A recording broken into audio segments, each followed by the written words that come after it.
Michella Chester for NCAA Digital. I am joined by Lisa Fernandez today, a UCLA great and a 22-year coach on the Bruins staff. Lisa, it is a complete honor to have you here with me today. How are you doing? How are you holding up? Doing well, as well as can be expected. Praying for everybody out there that everybody's in good health and in good spirits, and those that are going through difficult times, we're in it with you. I'm a mom of 2 kids, so I've got some homeschool activities that I do here in the morning, as well as being able to take care of my Bruins as a coach, more so in the afternoon and at night.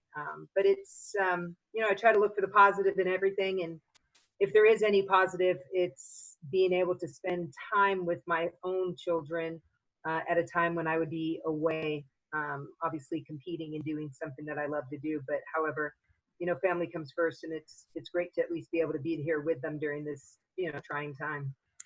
Lisa, you had an unbelievable career when it comes to NCAA records, 3-time Olympic gold medalist, 22 years as a coach.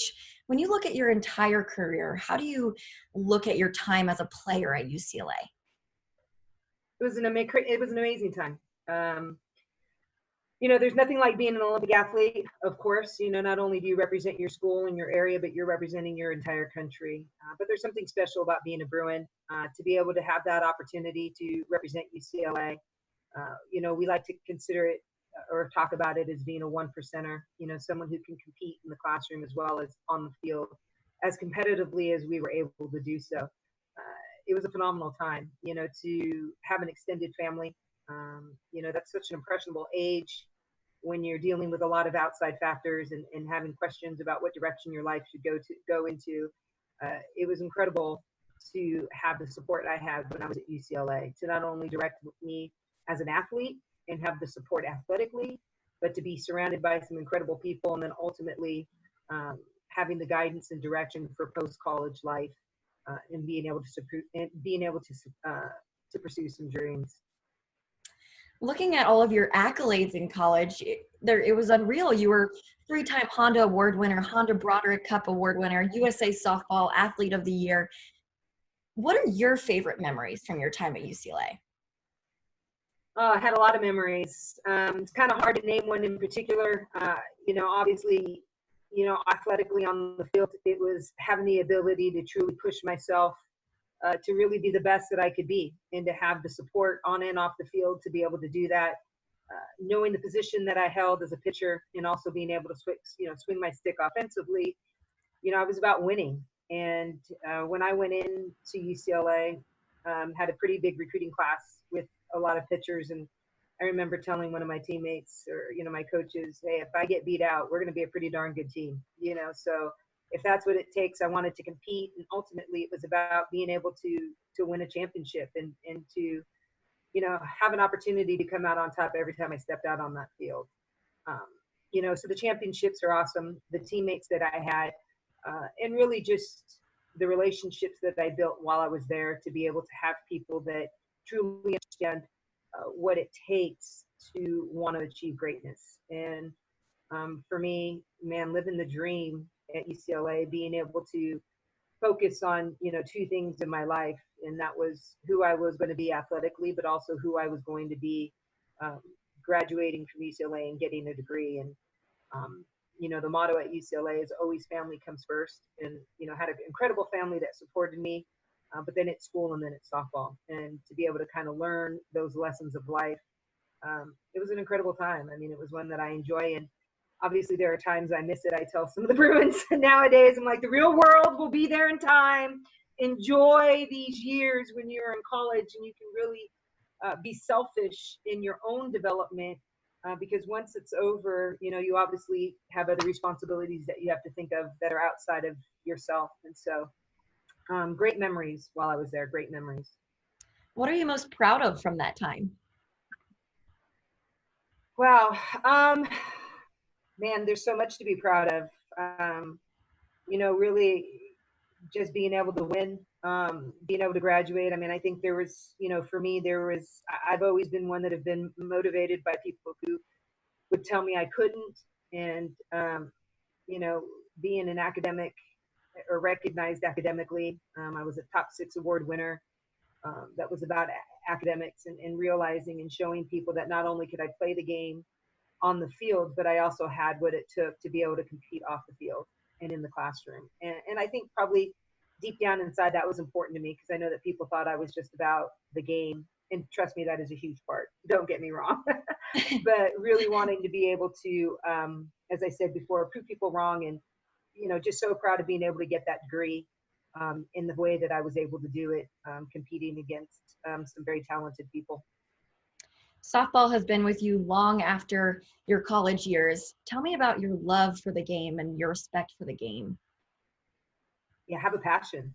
Have a passion for the game. I don't know exactly how to describe it. I've been in the game for a long time, and it never gets old. Gosh, even to today, have some incredible athletes that I have the pleasure of watching every single day when we're together. And it's just fascinating. I marvel at their athletic ability. And I know that's kind of weird coming from me, because people will obviously put me in a different category, but I have the utmost respect for what athletes go through today, how they do it, how they go about it. I love how they move, how athletic they are. I mean, the game has changed. There used to be, back in the day when I played, if you had an athlete that was 6 foot tall and incredibly fast, I mean, they were playing basketball or volleyball, and now we've got these athletes that definitely could be successful in other sports playing our game, in this game that I truly love. And I just marvel at the athletic ability. I mean, it's just sheds a light on my life when I see people who can compete. And to me, there's no better way to learn about life than through competition of athletics. And so there's just a lot of valuable life lessons that we try to express to the Bruins that will hopefully be able to help them pursue their goals later in life. What do you attribute your success and ability to? You had a .22 ERA. You were powerful in the batter's box. What do you attribute that to? Oh, man, God bless me. Not with necessarily God-given talent, but really just a will. I was raised, my parents very instrumental. My mom and my dad both were extremely accountable. I mean, I remember, someone saying I was slow, and I thought, God, Mom, aren't you gonna tell them off or something? And she's like, no, run faster. I'm like, oh, thanks, okay, got it. And that's just the way I was raised, was just about being able to take matters into your own hands, and being able to have the will. And if you have a desire to do something, you may have to put more effort into it, but if you want it bad enough, you can accomplish it. And so, for me, I believe there's a mentality that I've been blessed with, that there's a fearlessness of being able to strive to accomplish goals. And I've been very blessed and very fortunate to be surrounded by, 1, incredible teammates, and 2, individuals who have helped in that passion, with a security of knowing that even through failure, there still is a love and a guidance and a support that will help me persevere. And failure is just a stepping stone to success. And I think that, to me, is something that I was instilled with very early on in my development, and probably was the biggest puzzle or piece of the puzzle that allowed me to be successful in my career. Lisa, a lot of really great athletes in their respective sports sometimes find coaching or managing to be difficult, but you went from one of the greatest players in softball to a really successful coach. Can you tell me about your transition to that? Oh yeah, it was not an easy transition. Definitely. I've always somewhat had kind of a coach's mentality. Even as a player, was definitely someone that challenged those around me.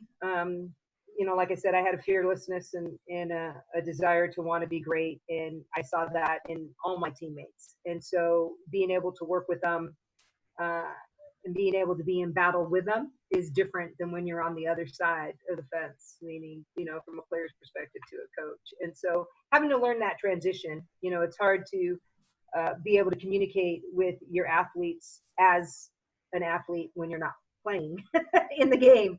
And so that was a little bit of a difficult puzzle for me to learn, how to be able to communicate from a coach's perspective who's not in the fire with the athletes. And a lot of it was building the confidence and giving them the security that fortunately I'd been blessed with and had instilled in me but giving them the okay to be great, and to help them achieve those dreams, and give them the confidence and give them the support that they need to realize that I can do it. And if I don't, you know there's a safety blanket that I can land on, and we're going to get back up the next day and we're going to get after it again. And so being able to be there, that to me is probably the most rewarding part of coaching, is tapping into that area of security, to allow them to be able to really think outside the box of what they can accomplish. A lot of athletes put a ceiling on what they believe they can achieve, and for me, it's really breaking that open, and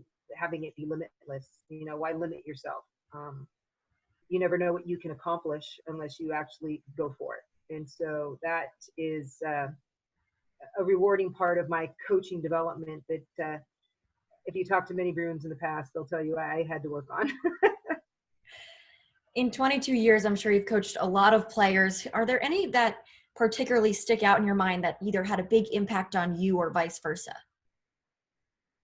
Too many to name. I mean, there's, too many athletes there's just so many that have had a special place. When I think about athletes who have played injured, I think about athletes who the light bulb clicks and the light goes off, and all of a sudden they reach limits that they never thought they could. And you hopefully, as a coach, you inspire kids in different ways. And for us, it's being able to do that, to find out how we can bring the best. And sometimes it's not even on the field.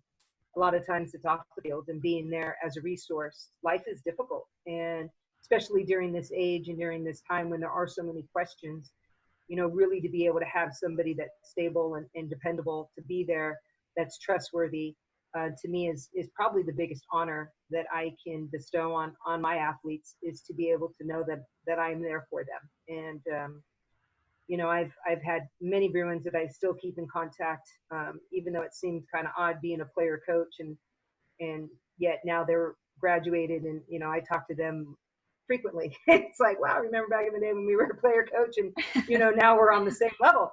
So it's a different relationship, but it's because they've inspired me as well, and that's why there's just a mutual relationship, when it comes to being a coach and developing that strong bond with your athletes. This one I'm interested to hear your answer to, but how about some players that you faced as a coach that you had to account for, and ones that you prepared for?